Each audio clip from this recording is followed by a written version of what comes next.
Welcome to the Yukon Poly Podcast, a podcast where we talk about politics and popular culture. I'm here with Professor Jeff Dudas. He's so tall and handsome as hell. I'm Professor Stephen Dyson. I'm so bad, but I do it so well. All of which can only mean, Jeff, that today we're going to talk about... Taylor Swift? Taylor Swift! And in fairness, you are dressed like a nightmare. I'm dressed like a nightmare. No, I'm dressed but in reality, a daydream. That's exactly it. I was trying to... See what I did there? Get the quote. No, it's very good. I mean, I'm glad you brought this up. Viewers, and in fact yourself, Jeff, you might be worried that I've turned up wearing a green top. But I can put you at ease. It is, in fact, avocado. Excellent. So a totally different phenomenon. Yeah, and multiple shades as well. Multiple shades of avocado. It's both ripe and, overexposed. There's a song in there somewhere. Yeah. Yeah, you know who could craft such a song? Yes, I do. Taylor Swift. She absolutely could. Because she is the subject of our podcast today. Now, Jeff, we haven't talked about a music person. This is our musician, as they call it. This is our first time. We've talked about movies. We've talked about TV shows. Yeah. This is our first foray into the world of music. So I wonder, Jeff, we often have this kind of three-part structure. Yeah. And we talk about politics on the surface. We talk about some of the mythologies or cultural expectations that are kind of bound up in the text we're talking about, and then we usually talk about critique, a kind of deep cut of some of the meanings. I wonder whether that structure is going to work today. Well, we'll give it a try. Yeah, there's one way to find out. There's one way to find out. I do think, as we'll talk about, that we're going to get a lot more leverage out of the last two layers of analysis or levers of analysis than we will out of the first. Yeah, and I think this might be a distinctive contribution we can make here, because if you Google Taylor Swift politics or put it into the YouTubes, you get episodes that we will talk about, kind of early in her career, and a couple of specific incidents. But I think there's so much to thinking about someone in political terms than the explicit political statements that they do or don't make. And we might lean really more heavily into the kind of social meanings or social structures that she embodies and perhaps challenges as we go along today. And the deep cultural themes, some of the deep cultural themes to which her writing and the music point to. 100%. Yeah. So we have different backgrounds and sort of orientations towards Taylor Swift. Yep. You are a, what do they call them, Swiftie? I'm a Swiftie. A Swiftie? Yes. Not Swiftians? No, that's something different. I'm a Swiftie. Yeah. I don't know what a Swiftian is, but I'm not one of those. Isn't a Swiftian a sort of satirical... some reference to Jonathan Swift? I would imagine, account of a discovered society. Yeah, no relation. I don't know, but I am a Swiftie. Okay, so Swiftie, a fan of Taylor Swift. How long have you followed her? Well, I definitely became a fan during the 1989 era. So... it's like what, 2014, 2015? Yeah. Okay, so I am not. I mean, I have sort of come across Taylor Swift in shopping malls. I mean, not literally, that would be a tremendous story, but come across her music playing in shopping malls. In the way that many people who are not enmeshed in the universe come across her. You kind of just through osmosis, you kind of pick up certain elements of these songs. But you gave me a playlist. It was very romantic. It's like a mixtape. In our youth, you used to feel a crush on someone, you'd give them a mixtape. I went back, it was 1992 all over again. Yes. We did put together a playlist of 16 songs, and I have to shout out my collaborators in making the playlist. So thank you to Sarah and Becca, who helped give me some ideas about how to try to introduce somebody to a canon of actually quite a lot of work over the span of about 15 years. How to condense it into something that was manageable. And I think we're going to have in the description the list of songs. I'm going to put it on the screen using tremendous 21st century graphics. Right. I'll put the list of songs up, but there were, 16, 18 songs? 16 like songs. An hour and a few minutes worth of listening. And of course, as with any of these kinds of lists, all of you other Swifties out there will have your anger, at what's omitted or what's included. It's very much, it was an attempt to introduce somebody who didn't have any experience with her work. And it leans certainly much more heavily on the sort of the pop star era. So I think there's only one or two songs from the country, sort of pop country era of Taylor Swift. And that's just because I don't really like that music nearly as much as the later albums. And I don't think it's as good. So, fair enough. Yeah. Okay, good. So, So shall we jump into our categories? Yes. We should also say, though, before starting, I had already seen the Netflix documentary, Yes. Miss Americana. I did rewatch it, and you watched it as well. Me too, and I found that very interesting. And we should talk about that. Taylor Swift is someone who does allude to kind of mythological or cultural constructs, Miss Americana, folklore. I mean, that clearly is something that she's interested in and tries to connect to. Okay, so politics on the surface. Yeah. What sort of explicit political allusions are made? I think both in the songs, but actually more in things Taylor Swift has said as a celebrity. I think that's where this comes up. As I see this, and you're a much closer observer, there were kind of two periods of Taylor Swift as political commentator.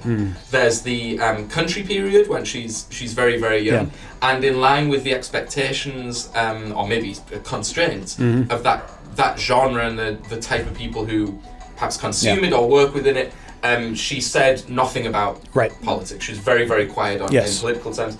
Then and I don't know what the trigger was, but as she both moves genre into a pop genre where there are different listeners with different expectations, as certainly American political life changes kind of post 2016, she becomes a much more political figure, or she's much more explicit about what her politics are.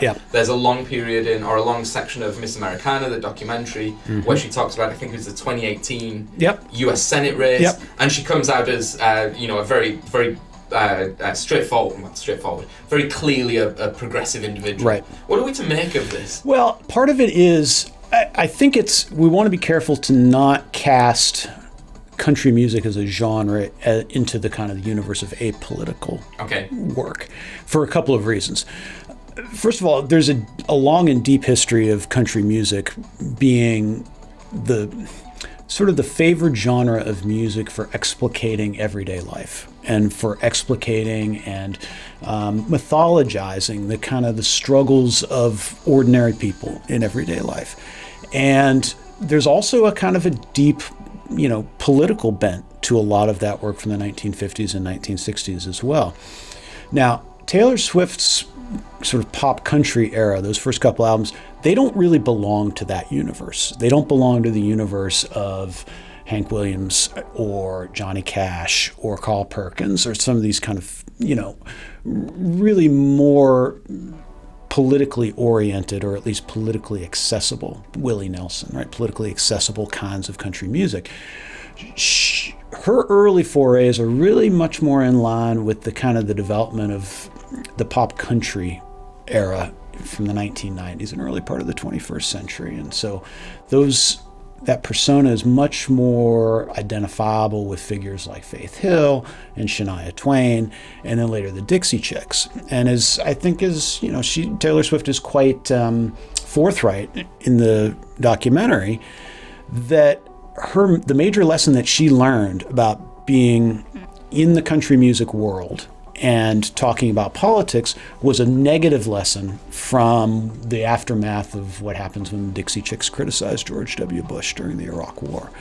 So, as somebody who, as we'll talk about, is very much committed to being popular, right? And I don't mean that in a trite way, about connecting with and being in communion with a popular audience. When you see what happens to the Dixie Chicks, which is that they offer really a pretty minor criticism in England at an English concert. Like we're embarrassed. We're embarrassed in the United States, in Texas. And this is again during the throes of the Iraq War. This is at a time in the first couple of months afterwards where there was a high degree of intolerance for any sort of criticism, right, of Although U.S. it's significant involvement they in the were in Iraq War. England, because that would have been a crowd-pleasing thing to Exactly. say. So For their audience, it's popular, but of course it gets recorded and broadcast. And the Dixie Chicks get canceled, right, very clearly, and their career really falls apart. And they were at the time very clearly the largest country music superstars, and it was an astonishingly quick fall from grace. And so this is, Taylor Swift is a big fan of the Dixie Chicks, and she sees what happens, and she's desperate to not have that happen to her. And so she adopts a studiously non-political persona, or at least non-obviously political persona. And her explanations for it were that she was, too young to have settled political views, and that she believed that people wanted to listen to her music, but they didn't really want to be told what to think about politics. Which I have to say, from this standpoint, sounds so dated to that time period. Yeah. Like no one is saying that anymore. That it's not. That all the pressure is in the other direction. Be extremely explicit about what you think, and if you don't say what you're thinking, you're assumed to be in complicity with people that you may not actually feel any sympathy for at all. And I think that did happen to. Well, she learned, and she does learn that lesson. I don't know if she learns the lesson, but it does happen to her, right? There's a point at which, it seems like 2015, 2016, sometime around there are some white power groups who begin to claim that Taylor Swift is secretly an agent of white power and that she's secretly in league, and they begin to adopt her as this icon. And, it was always ludicrous, and it's in retrospect is even more ludicrous, but she sort of got herself, I think, in a little bit of trouble by having continue with that anti-political stance, right? That she's just not going to be involved or say anything about politics. It allowed for the possibility of being co-opted by bad faith actors. Whereas in the, I mean, maybe this is true or not. Maybe you should answer this for me. It seems like the low-risk strategy now, if you want to be a mainstream pop star, is to have progressive political views. Is that going too far, or to elucidate progressive political views? I don't know. I mean, are there conservative pop stars that have maintained their popularity? I don't know. Okay. Certainly there's certainly in the world of pop country music, right, a series of artists who have either maintained their kind of, silence in politics, or have embraced, conservative causes and conservative figures, and certainly have not suffered any loss in popularity. I can't think off the top of my head, right, of pop stars outside of that universe who have done so. And sort of demographically, it would make sense. The major audience here might be, people in a demographic that is skewing progressive, like younger people. Yeah. But so is the uber, I don't know, cliche or quote here is Michael Jordan's old quote, like conservatives buy sneakers too, when he was asked why does he not take kind of public political positions. Does that kind of play into this at all, do you think? Maybe. Yeah. I mean, it's hard to know, because I do think that it's worth taking Taylor Swift seriously when she says that there's been a lot of maturing that she's done, right? Which would be natural for anyone. Yeah. Everyone when she's in the pop country world, she's a teenager. Right. And so part of what happens as you mature and you become to be more interested and engaged in the world is that, that natural maturation process for her overlaps or coincides with her pushing into the pop music world. Yeah. And so you've got a different environment in which to begin to express yourself, right? And so, she does famously become involved in the campaign for, not involved, but she becomes an advocate for Marsha Blackburn's opponent in the 2018 Tennessee senatorial contest. And there have been a few other things. She explicitly endorsed the Biden-Harris candidacy in 2020. But I think it would be way too much to say that Taylor Swift is some kind of political she's not like advocate. MSNBC every night. No. No. She remains, it seems to me, relatively parsimonious. Yes. Right. In her engagement politically. Right. Yeah. Okay. I think we said this might be a short section of the kind of politics on the surface. Is there anything else we want to discuss in this section? No, I think that sums up. And of course, viewers who are non-Swifties can check out the Netflix documentary if you're interested in this sort of aspect of Taylor Swift, the Miss Americana documentary. So I think we should move to our second category, which is the category of mythologies. We'll take a brief break and then we'll be back stronger than a 90s trend. And we're back with our second section, Yes. Mythologies, cultural structures, cultural expectations that appear in Taylor Swift's movies, in her music. Yeah. We're not talking about Cats, Swifties. So that is true. Yeah. That I've not seen. No. Yeah. Okay. Cats is off the table. That's off. Yeah. So, in terms of mythologies, I think we sort of concluded in the last section that politics or political ideas or political structures don't show up much explicitly in her artistry and in her persona, right. But maybe they do show up in kind of some of the mythological structures she deploys. I think they do. They don't show up either in her music. Yeah, you're right. There's a song that she wrote as a part of the Miss Americana, documentary that she's shown filming after it's supposed to be a part of her activism that is that never made it onto an album. And then there is the You Should Calm Down song, which is definitely a kind of a love letter, right, to sort of the LGBTQ community.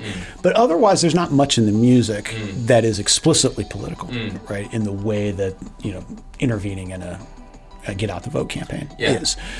So what is there, right, is a tremendous, it seems to me, an almost layer cake of cultural themes, cultural expectations, values that are sometimes explicit, frequently semi-conscious, and just under the surface. And one of the things I know that we want to talk about for sure is the politics, as it were, of being a pop star. Yeah.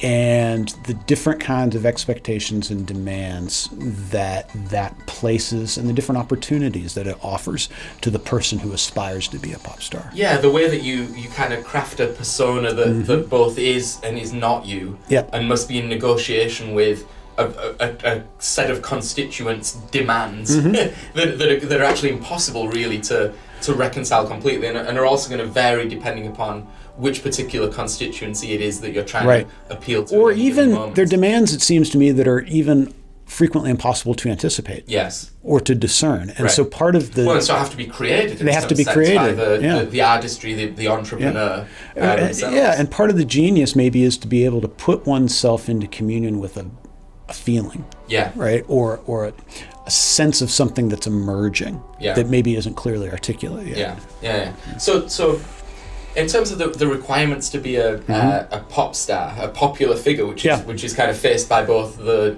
pop star in the sense we're using it here and the kind of politician, they're similar sort of enterprises in some ways. Here's how it seems to me as someone who does not consume a lot of pop music. So this is very much kind of outside of my wheelhouse. But as I hear it, as I said, through in shopping malls and gyms, and then when you gave me the Taylor Swift playlist, seems to me there's a set of things that you have to do that are very difficult to achieve to be a pop star in the contemporary era. First of all, you have to produce music that sounds like every other thing that's kind of on the radio or in it's like the Hot 100 or the Spotify top. It has to sound non-jarring to move from one song to another by what might be radically different artists. So that speaks to elements of kind of instrumentation choice, percussion styles, definitely production. And it does seem in popular music, as opposed to the type of music I would listen to more often, the producer stands super tall, is a really, really important kind of shaper of a sonic landscape in a way that's really, really kind of obtrusive and not really in the background. So it has to be familiar and has to sound like everything else. At the same time, it must be fresh. Right. So that kind of knife edge of I've heard this before. It is instantly recognizable because it's a chord change or a melody that is just embedded in the culture. It sounds like everything else that's around at the same time, and yet it doesn't. It's fresh. That seems to be really, really sort of crucial. And in addition to that, it makes longevity as a pop star nearly impossible. Yeah. Because you've got, as you say, paradoxical demands on you. Are required to at once be familiar and unique. Yeah. And the problem is that if you're too unique, you lose the ability to be familiar over time. Yeah. You lose the ability to continue to reinvent yourself in a way that is believable, that continues to point to your singularity, but remains kind of in touch or in communion with changing popular trends. Which is why, when we look back, certainly in the history of popular music, over the last 40 or 50 years, it is vanishingly rare to find a singular musician who is able to constantly stay at the top of the pop music world. There are a couple of contenders I can think of, from the 1980s. I guess, we would look at Prince, we would look at Madonna, perhaps, we might see, actually, I can't think of anybody else. David Bowie, but Bowie is never has the kind of popular audience that Madonna and Prince have. All I can think of at the moment is the Flight of the Conchords. Remember the Flight of the Conchords? Yeah. It's like, Bowie's in space! Yeah. Which really comes from one of his eras. And he does reinvent himself, Yes. but those albums, right, they're popular, but we're not talking the kind of saturation level of popularity that these other artists have. Yeah, because Bowie was not trying to be a mainstream pop star. Right. Bowie was weird. Yeah. And transgressive. Yeah. In ways that would cut himself off, and very deliberately so, from the kind of mainstream numbers and success that Taylor Swift has maintained. Yeah. Well, and this is what makes, it seems to me, Taylor Swift so unusual in the history of popular music. We're talking about 15 years now, in which she is arguably and I think currently now, without question, the most popular person, the most popular artist in the world. And going on 15 years now, and multiple iterations, or as she calls them, eras, in which she has pulled off this same trick. And it is a magic trick, as you say, of simultaneously having your finger on the pulse of what appears to be contemporary, or at least some kind of strange intuitive ability to figure out where things are moving to, while at the same time being instantly recognizable as who she is. You know that it's Taylor Swift doing this. It's Taylor Swift trying on this persona or that persona. And so you always know, right, that it's her. Yeah. And it is so difficult in the world of popular music to pull that off. We've seen people pull it off once or twice. Yeah. Prince pulls it off once or twice. Madonna pulls it off once or twice.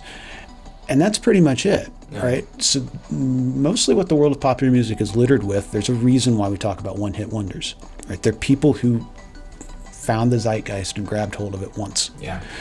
And they couldn't do it again because the requirements of doing it are insane, right? They, in the sense that you have to do completely contradictory things. Right? Yeah, and sometimes the one-hit wonder, certainly in pop music, is sort of a person constructed by a super producer or a super agent, right? And is sort of pushed out in this one persona. Yep. And Spice Girls, NSYNC, those, all the different boy bands and so forth. Yeah, and so all the creative idea is tied to. It's not tied to the artist, and then the artists themselves, when left on their own, just was probably a very different person who might be a very artistically talented person, but they either can't reinvent themselves in the way that maintains that popularity, or they were never really interested in that. They just kind of fell into the orbit of people who were. Right. And Taylor Swift does explicitly embrace this, and I think her tour now, you were telling me, is called Eras. And as I understand it, she kind of...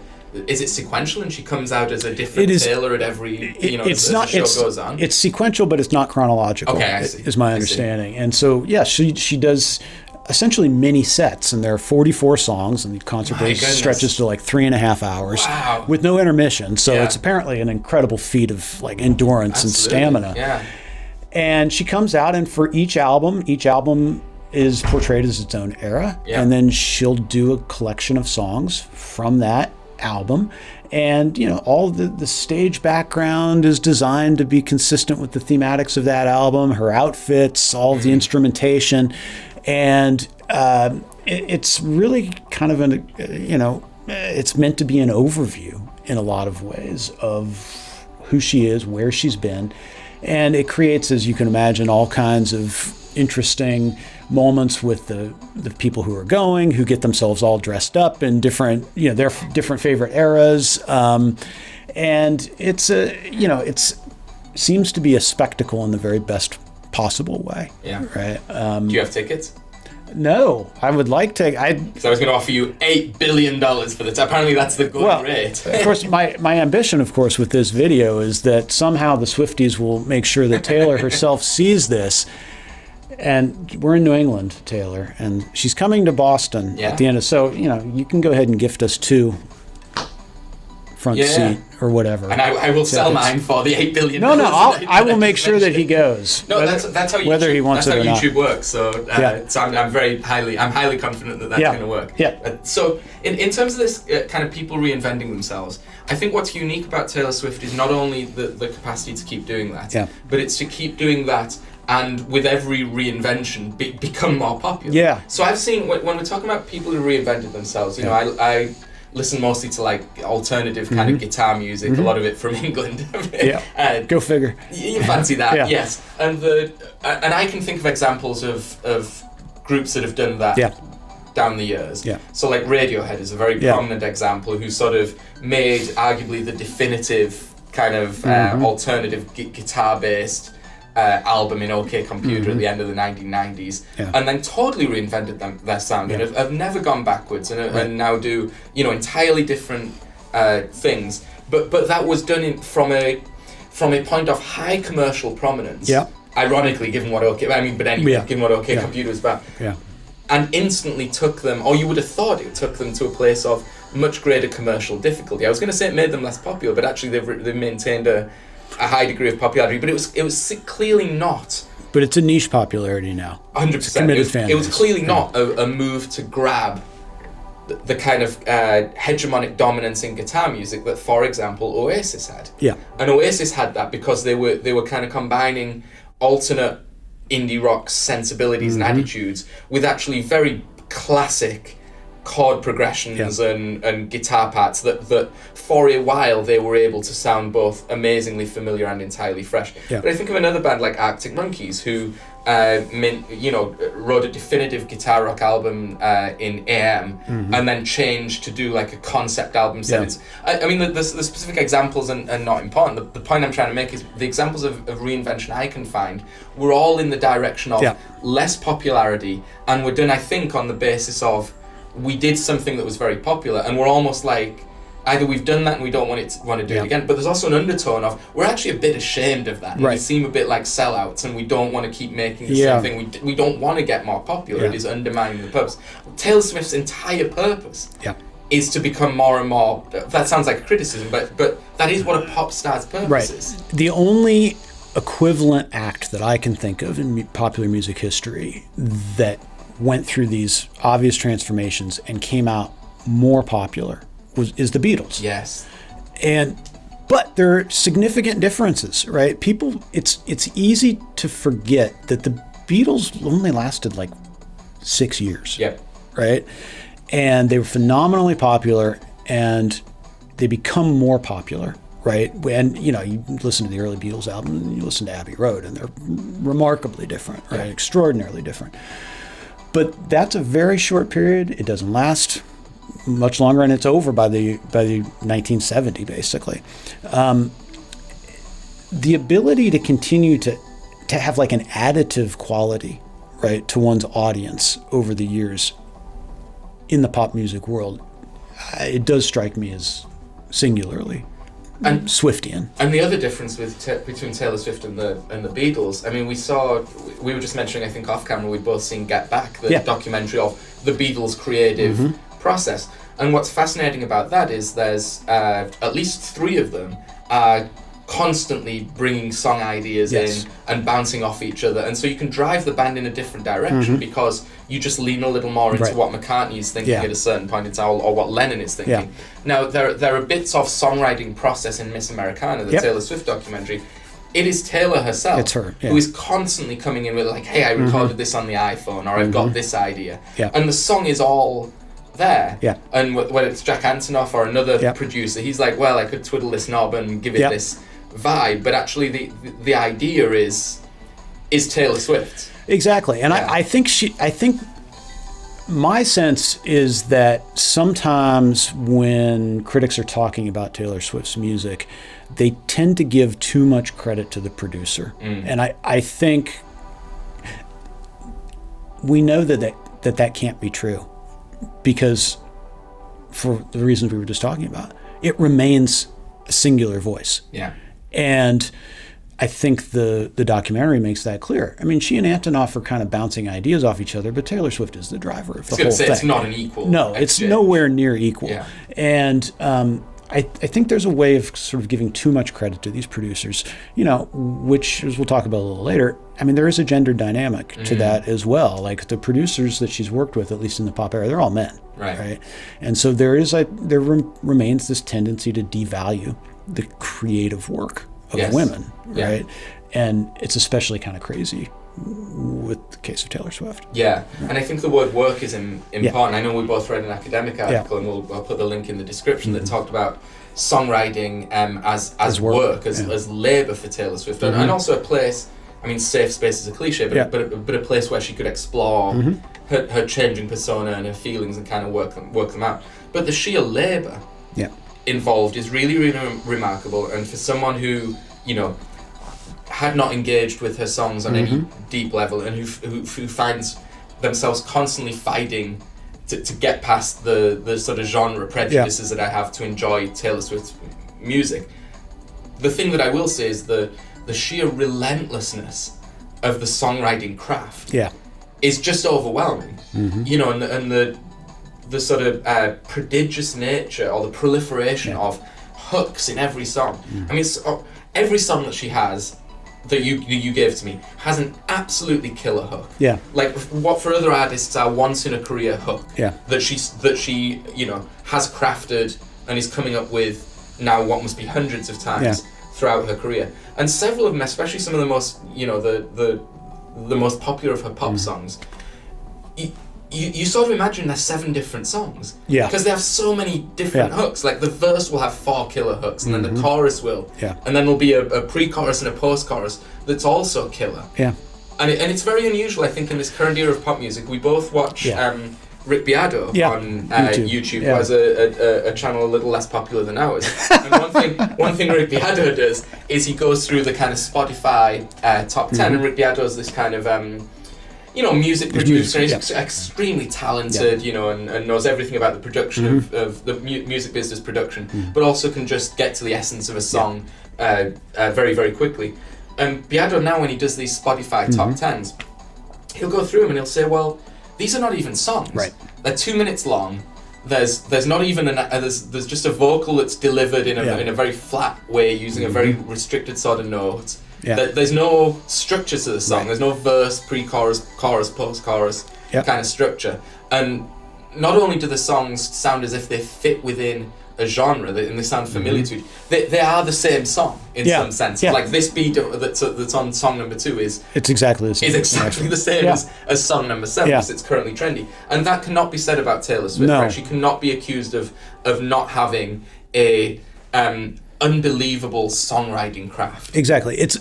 Her music is always the best thing you'll hear on the radio. Yeah. Whether it's her best song or not in her canon or even on that album is sort of immaterial. The song itself will always be better than every other song that you'll hear on the radio. Now this does raise the question of should you turn on the radio, but maybe this is for a different. This depends upon. Well, I didn't listen to the radio for ages. You'll see as your son gets older what happens to you. But as my youngest son got older and more interested in listening to the radio, then I started hearing pop music. There's not going to be radios. There's going to be like chips implanted in our heads.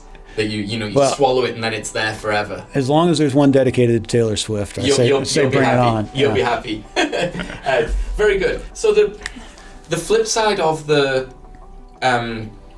virtuous way that we've been portraying this, of someone who reinvents themselves and someone who does that because it's what a true pop star does, is the accusation that it's inauthentic or that it's cynical. Yeah. And this and perhaps it is gendered, you've raised this, and I think it's an important point here. But this is something that's been levelled at Taylor Swift, and she mentions it on Miss Americana. Lots have been made, and again, I think she says this in Miss Americana, I don't know if I have the personal history quite right, but that she's she says she's from Tennessee, but she was born in Pennsylvania? She's from Berks County, Pennsylvania, which is sort of in the south central part of Pennsylvania. Okay. Yeah. And she has, I'm not great with American accents. I mean, I can do you one if you like, and it will be excellent. But I'm not superb with regional dialects in the United States. But it has been said that she had a sort of southern twang while she was into country. And then that and then it disappears. Gone away. Yeah. What do we make of this? So I think that this is a really good topic, actually. The question of the twang, right? And thinking about it through the through the lens of authenticity, cynicism, or calculation. That's supposed to be a southern. Yeah. I mean, you just still pass it. Fantastic, because I've heard it so many times. Go right ahead. The first thing to say is, obviously, in the country music genre, typically what you hear are people who have an obvious twang in their singing voice. It's not universal, but it's pretty common and it's pretty stereotypical. And it's also true, undoubtedly, that she no longer has that kind of twang. And she had it not just her singing voice. She had, if you listen to interviews of her, Yeah. Now so the ungenerous way, right, to read that is that this is cynical calculation, that she becomes a product, or willingly allows herself to become a product of the Nashville sort of pop country music factory that spits people out, in the same way that the Hollywood pop music culture does, right? That's the ungenerous and cynical way. And, the more generous, I think, thing to say is that Berks County, Pennsylvania is right at the edge of the Appalachian region. Okay.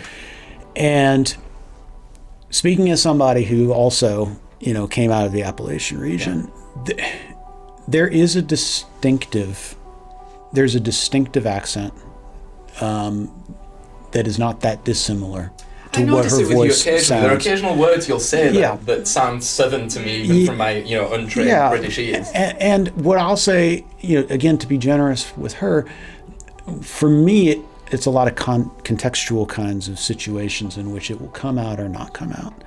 And these are while my accent is nowhere near as heavy as a lot of the people that I went to school with and grew up with, that is the context in which I grew up. Yeah. And so I think it's not unreasonable to imagine that Taylor Swift also heard this accent all the time. Yeah. Right? And that for me, it comes out in contexts where I might be feeling a little nervous. So frequently, if I'm doing public speaking in front of a large audience, I tend to kind of revert to that. It helps. I don't know if it's a strategy necessarily, but I've noticed it that when I'm trying to speak more slowly and try to calm myself down a little bit is when it tends to come out more. So I think there's both a calculated and a generous way, right, to read that. For sure, she's working in a genre of music there that rewards the expression of an accent. When she was in country. Yeah. I guess the most generous way, or maybe it's actually the truest way, is to say that she's a pop star, and she is presenting a pop star persona that happens to be called Taylor Swift, because the convention is that most people, although Prince didn't, but most people use their real names in their professional and artistic life. In many, there is no expectation that when Matt Damon becomes an actor, Matt Damon acts in a film, that he will be called Matt Damon and he will speak in a Matt Damon voice, right? Like this is a performance, and undoubtedly there are elements. He is Matt Damon in his body, and he looks like Matt Damon, and I'm sure there are elements of himself he brings to the performance. Yes. But we would expect he would be a pretty bad actor if all he did was he was Matt Damon on screen. So why would we expect Taylor Swift to always be the private person that she might be with her friends and family as she chooses when she's giving a pop star performance, which will include not just the act of singing songs, but actually all public appearances, expressions, and comments. And now we're into the kind of the authenticity quandary, right? Which is, which just points back to the earlier paradox of being a pop star, is that one needs to be both singular and recognizable on their own, but also familiar. Yeah. And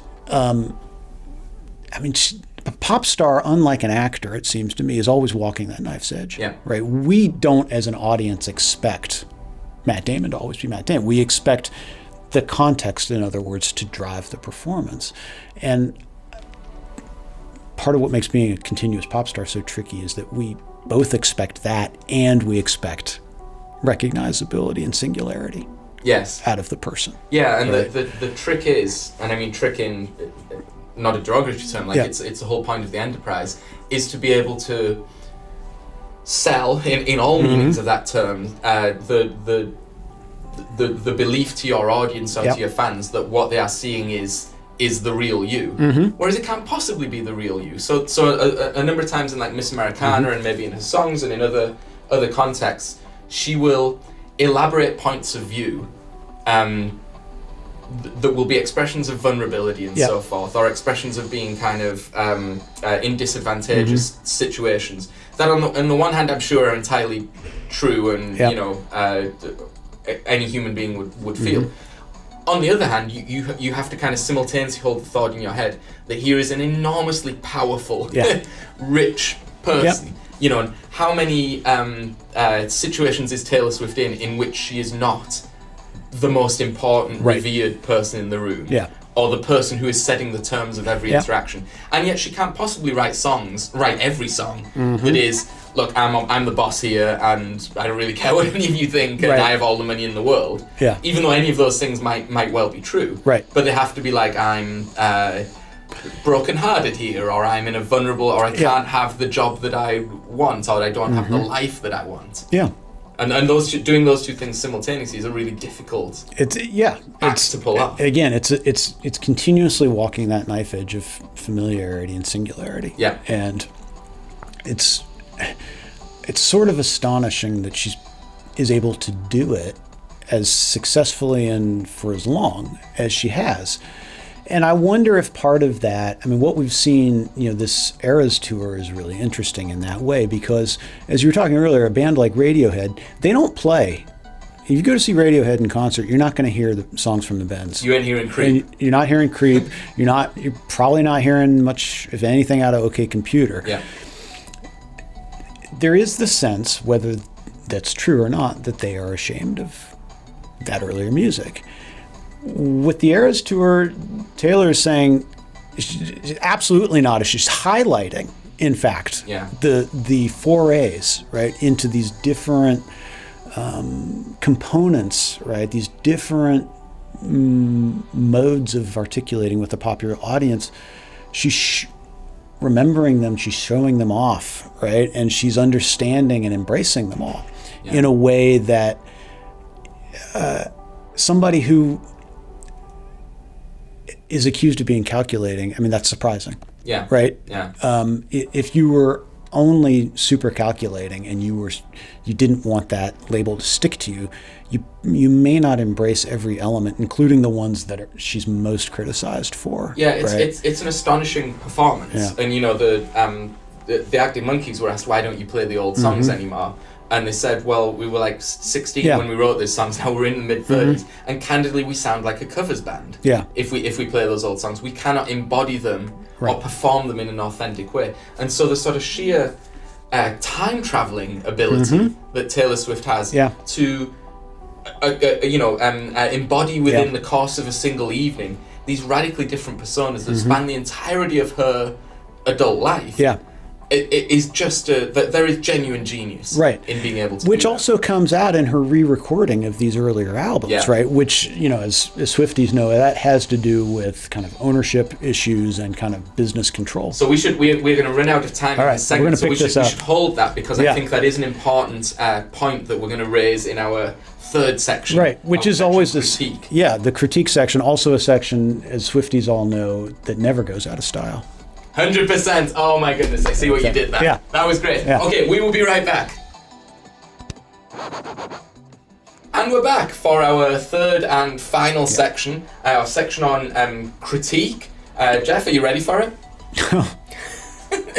So good. Let's dive into. That was. I already used that one off camera. No. I thought that up all on my own. That's not true.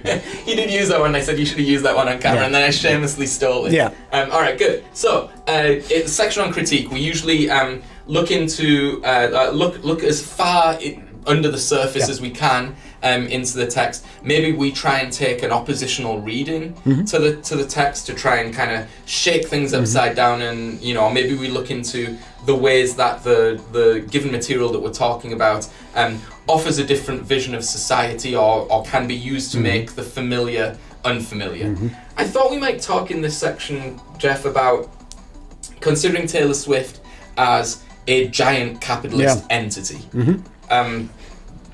She is rich beyond anyone's wildest kind of understanding. She's also someone who has adopted an oppositional position, a critical position, if you like, herself towards the music industry and towards the music business. And it seems to me that she is simultaneously, you tell me if this is wrong or harsh or whatever, but she's simultaneously adopted like a pro-artist kind of anti-capitalist position towards the record labels with which she's become entangled, while then becoming an even bigger, more powerful capitalist enterprise in herself. Yeah. Well, I think it's a little more, when we start talking about the historical relationships in popular music between artists and record companies and the industry, I think it's a little more complicated. Okay. Right. So the music industry is infamously exploitative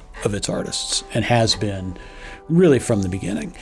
And it seems to me that it's that residue of exploitation against which Taylor Swift is really reacting, at least with regard to her place in the music industry.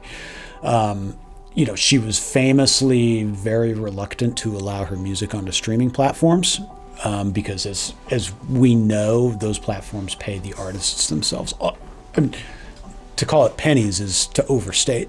It's like 0.01 cent for every stream. Yeah. Artists don't get rich off of streaming, but the record labels do. Yeah. Right? And so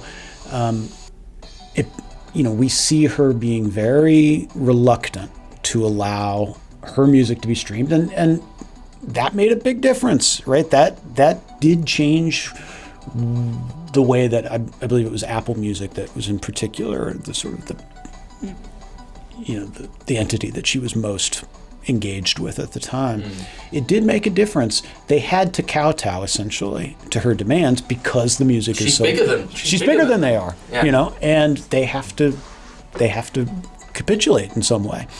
Now, on one hand, that's a victory for the artists, but really it's a victory for her because all the artists benefit, but she benefits a lot more than anybody else. And that's appropriate because, she holds a much larger market share, so to speak, of the popular music market than everybody else does. But it really, this kind of,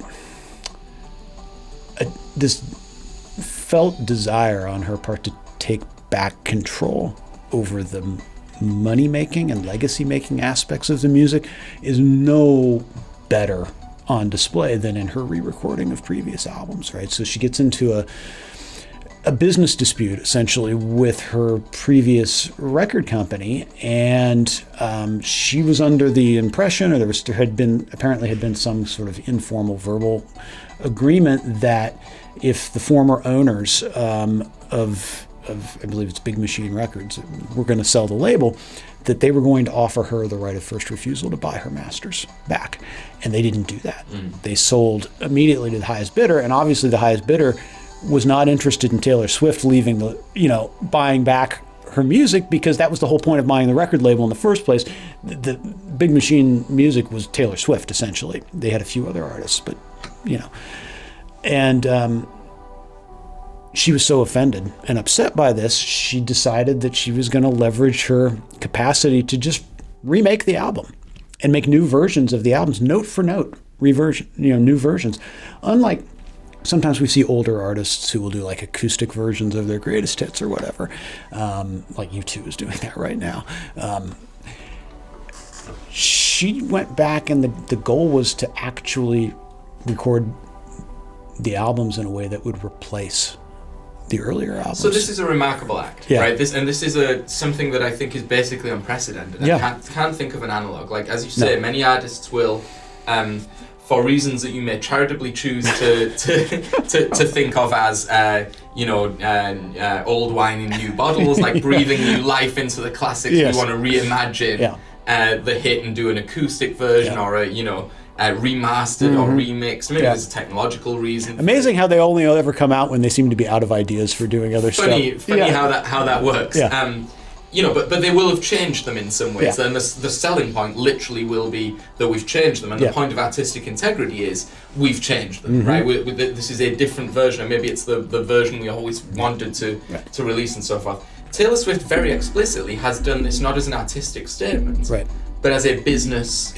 move, right? And the goal is to so perfectly reproduce the original recording, but in a way that legally she then controls the masters. That the value of the existing masters is undercut. And that can only work if A, you pull off the technological feat or the technical feat of being able to re-record these things one-to-one.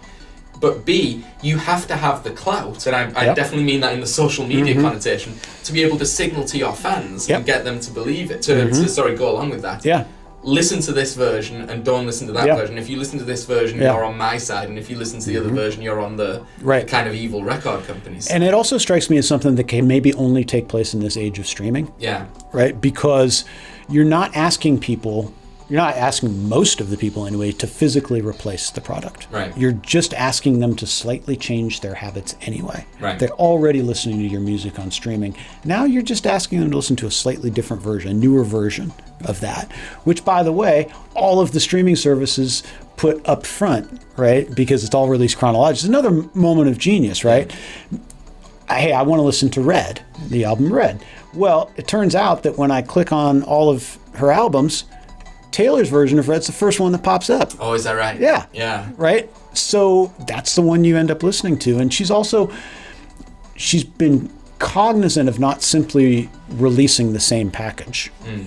In both Fearless and Red, which are the two albums that have been released, re-albums that have been released, she's also got like an entire disc worth of other music. Right, of music that was written or recorded around the same time. So sometimes they're B-sides, sometimes they're music that was never recorded, but she's offering new recordings of. So they're not, the package as a whole is offering something new as well. So it simultaneously intends to kill off the version that she doesn't want you to listen to, but it also gives the fans, meaningful new work to engage with as well. And she comes pretty close, right, to reproducing. Her voice has changed a little bit. I think it sounds better now, actually. I think some of the early recordings still sound a little immature in terms of her, her instrument. That's gotten better. But these are the ones you listen to. You're right. I mean, it kills off. I'm not sure anybody else could do this. I'm not sure anybody else has the clout, the leverage, or the willingness to do that. Well, that's the thing that was amazing to me. The amount of work involved in recreating 100%. Note for note, right? Yeah, this is not something that can be done in a day. No. Right, this is months, you'd imagine, of work. And just imagining doing this, I mean, it's almost like, the analog I came up with was like, we lost it must feel like you lost the electronic file of like a book manuscript. And all you have is a single printed off copy, or your word for word notes. So it's not even reconstructing it from notes. You have to get every word exactly as it was. And it's the act of sitting in front of the computer and literally typing in the 100,000 words to reproduce with the formatting and everything. I mean, I can't think of anything more boring. I mean, it seems like it would be excruciating. So to be able to do that, and then to get enthusiastic about doing it, right? Because the Red at least had a big promotion tour that was involved with it as well. It was a full rollout. It's quite so. Again, and this goes back to our earlier theme. on one hand, this is very much, the artist standing up for creating or at least modeling a new kind of relationship with sort of the record industry overlords. Yeah. On the other hand, let's not pretend that anybody else could pull this off in any way, right? So she's able to be both. She's able to both model a different kind of relationship that she would like to see in regards to the sort of management and artistry, but also is singular in her ability to actually pull it off. So there's two interpretations here. There's the kind of artist interpretation. Like, I wrote these songs. Yeah. They are very personal pieces of me. And I feel in some sense like violated by them being taken away from me. And I want to have control over my artistic work product. The other interpretation is, I want the money. Yes, but also, I mean, are those intention, or can we hold them both? I think you can hold them both. Okay. And true. The other thing that's worth noting is that Taylor Swift is doing this. She's reclaiming in the most sort of extraordinary ways her back catalog at the same moment where other legacy artists are selling off all of their writing, right? So Bob Dylan, Neil Young, Bruce Springsteen, artists who have always sort of held themselves out as paragons of artistic integrity, precisely because they control the rights to their music, are now selling them all off for billions, and, well, not billions, but hundreds of millions of dollars. And in this same moment, Taylor Swift is actually reclaiming the power of her masters, right? So we can flip it. Are they selling out? Yeah. And which act has more integrity? Right. The one act is the reclaiming of one's legacy. The other act is selling it off, literally selling it off. Is it just, as we were alluding to before, a kind of category mistake here that because the very nature of the artistic connection requires us to believe that these people are speaking their personal truth, and they're speaking. Really, you believe when you connect with a song. Oh, this song's about me, or this artist is singing like directly to me. But what they are actually doing at some level is a job. Some of them just happen to be like phenomenally good at it. But it should not be a surprise when Springsteen or whoever is selling off his catalog says, I did my job really well, and I produced something of value. And what one does in a market-oriented time to cash situation is you sell off and off you go. Okay, good. I wonder, Jeff, and I wonder if we might finish here, and maybe this is a bit of a curveball, but we often talk in this final category about, is there a vision of a different society or a different way of living or a different form of human interaction and connection that's present in these texts? And maybe sometimes it's more obvious, in a science fiction movie that's set on another world with another society. It's pretty obvious. Like, yes, look at that society. That is the vision that's been offered. In something as kind of polyglot and sprawling as a musical oeuvre, like Taylor Swift's oeuvre, do we see something like that, or is it just not a reasonable or realistic expectation? I am of the opinion that there is a kind of a vision here. And now, it is not the kind of vision that... a Swiftian island, if you like, to which we might sail. Yeah, but it's not the kind of vision that we have talked about in this podcast up to this point, right? These are not, as you say, these are not necessarily alternative visions of community life or different political structures or gestures towards different ways of interpreting history and putting into practice new visions and ideas about how to live. I think what we're getting from Taylor Swift, especially as she matures in the last several albums in particular, is a vision of life, of how to live a meaningful and happy, joyful life that goes beyond some of the more constricting kinds of identities that are on display in some of her earlier songs, right? So a lot of the earlier music really does lean hard into a lot of sort of good girl, bad girl, tropes and mythologies. And like Blank Space, for example, is a kind of a masterclass in this, right? The line that, I parodied in the beginning, right? I'm dressed like a daydream, but I'm a nightmare. Yeah. Right. Encapsulates, right, those personas really well. But the later music, it seems to me, and the later writing is coming from a more secure place as a person, right? Somebody who is able, as we've been talking about, to understand that she does walk on the knife's edge, right, between familiarity and singularity, and that walking on the knife edge between those two things, between trying to make ourselves legible to others, but also retaining a sense of comfort and security and okayness with who we are, that's actually a universal condition. And it's spectacular in the case of someone like Taylor Swift, right? Or a pop star of somewhere near her repute. But it's actually something that it seems to me that we all kind of walk with over the course of our lives, right? That as we're trying to figure out how to be in the world in a way that feels comfortable and safe to us, we frequently do things or become enmeshed within contexts that make us feel bad about who we are, right? That make us feel, deep senses of insecurity. And the ability to kind of be able to embrace one's strengths, one's weaknesses, to embrace the neuroses that one has, and hopefully to find other people who can help you do those things, is I think the kind of the Swiftian ideal, right? And that's why she can sing a song like Mirror Ball, right? In which, I'll show you every version of yourself tonight, right? This is the performer's imperative and maybe the performer's curse as well. It's perhaps right? a definitive statement of being the pop star. Yeah. Right?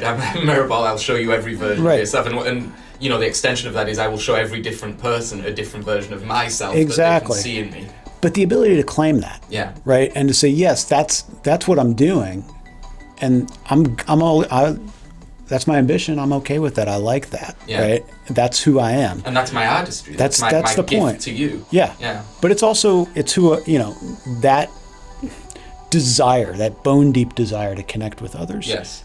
Well, that's who I am too. Right. Right. And so, all of this, it seems to me, is just kind of a way of saying that I think that, as you call it, the Swiftian Island would be made up of people who basically felt pretty good about themselves and felt secure about who they were, and would be better able to be honest and transparent in their interactions with others. Yeah. Well, it sounds like a beautiful place, Jeff, and it's somewhere that I'd like to visit, and I'm glad that you've showed me the map of that territory in the playlist you compiled for me. Yeah. And so as I look at my notes, Jeff, I think we've covered all the bullet points, and all I see really at the bottom of the sheet is unfilled area. A blank space. Do you see what I... Yeah. That's the sound effect. And we'll write your name, dear viewers. On that bombshell. That was horrific.